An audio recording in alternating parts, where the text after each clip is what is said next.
सिद्धार्थ यादव जी, क्या ये वैलिड है? क्योंकि आप एक एडवोकेट भी हैं, तो बीजेपी की स्पोक्स पर्सन से पहले मैं एक एडवोकेट बतौर आपसे ये सवाल करना चाह रही हूं। नहीं, बिल्कुल हिमानी जी, जब सुबह चिट्ठी देखी और जिस गर्व के साथ आम आदमी पार्टी के सभी कार्यकर्ता उस चिट्ठी का उल्लेख कर रहे हैं, मैं तभी से संविधान को पढ़ने लगा। संविधान के साथ साथ मैं जेल मैनुअल को पढ़ने लगा और मैंने कोशिश करी कि मैं निकालूं ढूंढ कर कि कहीं तो संविधान निर्माताओं ने लिखा होगा कि कोई अगर मुख्यमंत्री जेल में चला जाता है तो उसके साथ क्या हो, वो वहां से सरकार कैसे चलाए। पर संविधान निर्माता भी जब संविधान बना रहे थे तो शायद उन्होंने कल्पना भी नहीं करी थी कि कोई मुख्यमंत्री ऐसा भी घमंडी हो सकता है कि वो जेल में जाने से पहले इस्तीफा देना भी नहीं समझेगा। बहुत मुख्यमंत्री गए हैं पहले, ये पहला ओकेजन नहीं है। लालू जी 97 में गए थे, इस्तीफा देकर के गए थे। अभी हेमंत सोरेन गए, इस्तीफा देकर के गए। हमारे देश में तो प्रधानमंत्री नरसिम्हा राव को भी कटघरा देखना आप इसको घमंडीपना कहेंगे या फिर एक राजनीति कहेंगे कि वो भी एक पॉलिटिकल मैसेजिंग की यहाँ पर कोशिश है ना, एक पॉलिटिकल मैसेजिंग यहाँ से की जा रही है। आप इसको इस तरीके से देख सकते हैं कि वो बता रहे हैं कि देखिए लॉकअप के अंदर जाने के बाद भी मैंने लड़ना नहीं छोड़ा है। हिमानी जी, ये कैसा लड़ना हुआ? हाँ। ये तो कोई लड़ाई नहीं हुई, ये कोई पॉलिटिकल मैसेजिंग नहीं है। हाँ। ये कुर्सी से चिपके रहने का लोभ है। अरे लड़ना था तो आपको 8 साल थे, 9 साल थे, लड़ते। आज एक संवैधानिक व्यवस्था है, इतने विधायक और हैं, कोई और ले लेता। पर आपको 8 साल में तो लोगों के दिल्ली के पानी की चिंता नहीं हुई। उनको काला पानी नल खोलने से आ रहा था। 8 साल बाद भी दिल्ली के मुख्यमंत्री पानी के मंत्री को खत लिख रहे हैं कि पानी की कहीं कमी हो जाए तो टैंकर भिजवा देना। अरे 8 साल में आप मुख्यमंत्री थे, ऐसा पानी की भी व्यवस्था नहीं कर पाए और आज पानी की याद है। देखिए यही तो वो कहते हैं कि काम नहीं करने देते आप। वहां लॉकअप के भीतर भी उनको चिंता हो रही है दिल्ली की जनता की, लेकिन यही केंद्र सरकार है और एलजी से भी उनका प्रेम तो जग जाहिर है, तो ये काम नहीं करने दे रहे। लेकिन कुर्सी की चिंता की आपने बात की, आदिल खान जी, कुर्सी की चिंता है सिर्फ आपको, मतलब कितना व्यावहारिक है, वैलिड है, उचित है, नहीं है, उससे आप लोगों को कोई मतलब नहीं है।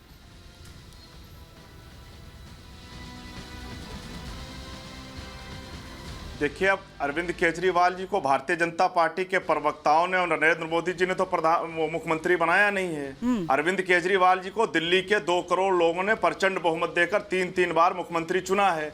दिल्ली के विधायकों ने उनको अपना नेता माना है और उसके बाद वो मुख्यमंत्री बने हैं। अरविंद केजरीवाल जी ने जब एक जनमत संग्रह कराया था तो दिल्ली की 2 करोड़ जनता ने एक स्वर में कहा कि चाहे मोदी जी आपको साजिशन जेल भेज भी दें तो आपको इस्तीफा नहीं देना है, जेल से सरकार चलानी है। विधायकों ने दिल्ली के कहा कि अगर आपको ये साजिशन जेल भेजते हैं तो जेल से सरकार चलानी है। तो सर, आपको नहीं लगता कि इससे टकराव की स्थिति पैदा होगी, संवैधानिक संकट पैदा हो जाएगा? आपको नहीं लगता आदिल खान जी?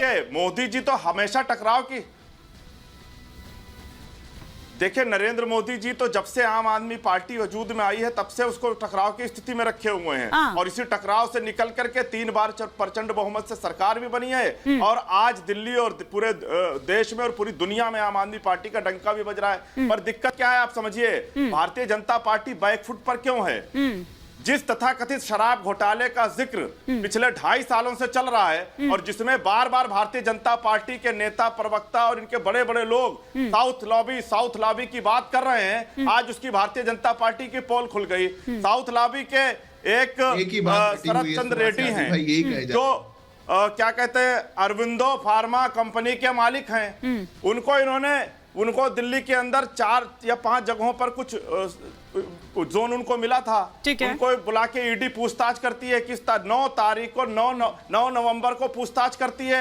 वो बाहर निकल के कहते हैं कि उनके ऊपर दबाव बनाया जा रहा है कि ये बोलो कि अरविंद केजरीवाल और आम आदमी पार्टी को 100 करोड़ रुपए दिया है। ठीक है, आपने मेरी बात का जवाब नहीं दिया। ये जो आप उठा रहे हैं पॉइंट्स, ये लगातार आप उठा रहे हैं, प्रेस कॉन्फ्रेंस आप करते हैं। सुनिए ना आदिल खान जी, ये आप लोग टीवी डिबेट्स में कहते हैं, ये बात प्रेस कॉन्फ्रेंस में कहते हैं, कोर्ट में नहीं कहते हैं, कोर्ट में नहीं रखते हैं आप ये बात, क्यों?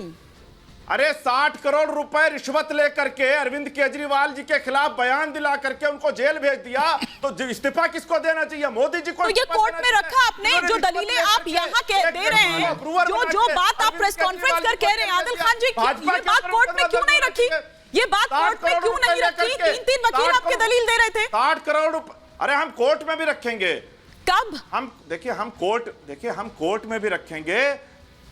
हम कोर्ट में भी रखेंगे, लेकिन आप सबको पता है कि आज अरे 1 घंटा 20 मिनट की बहस में नहीं रख पाए, यहाँ पे 10 मिनट की टीवी डिबेट में रख रहे हैं। जेल भेजा है सिर्फ उन्हीं को जिनसे इन्होंने रिश्वत ली है उसको छोड़ा है, बाकी कोई नहीं गया है बाहर। ठीक है, बाकी किसी को नहीं छोड़ा है। छगन भुजबल, ठीक है, मैं जवाब ले लेती हूँ। क्विक रिएक्शन सिद्धार्थ जी, फिर मैं सूर्य मैथिल जी और चंद्रमोहन जी का रुख करूंगी। तो ये रिश्वत लेकर के जिस तरीके, ठीक है, आपने बात रखी है, मैं जवाब ले लेती हूँ। हाँ, काउंटर रिएक्शन। मानी जी, ठेका दें ये लोग, शराब बेचने दें ये लोग, एक पे एक फ्री बिटवाएं ये लोग, उनको जितनी दुकानें वो खोलना चाहे उतना दें ये लोग, 5% से कमीशन बढ़वा के 12% कर दें ये लोग, काली गाड़ी में ओबरॉय होटल से बैठवा करके, ईडी ने लिखा अपने कागजों में, काली गाड़ी में ओबरॉय होटल से बैठवा करके अपने घर तक लेकर आए ये लोग, और कहेंगे ऐसा कर दिया वैसा कर दिया। अरे पब्लिक लिस्टेड कंपनी है भैया। लेकिन शरद रेड्डी जो वो नाम ले रहे हैं, सुनिए ना सिद्धार्थ जी, जो शरद रेड्डी जिसका नाम वो ले रहे हैं, वो पहले तक ये मना करता रहा कि भैया मैं नहीं जानता हूं कि अरविंद केजरीवाल कौन है, आम आदमी पार्टी से मेरा किसी तरह का कोई लेना देना नहीं है।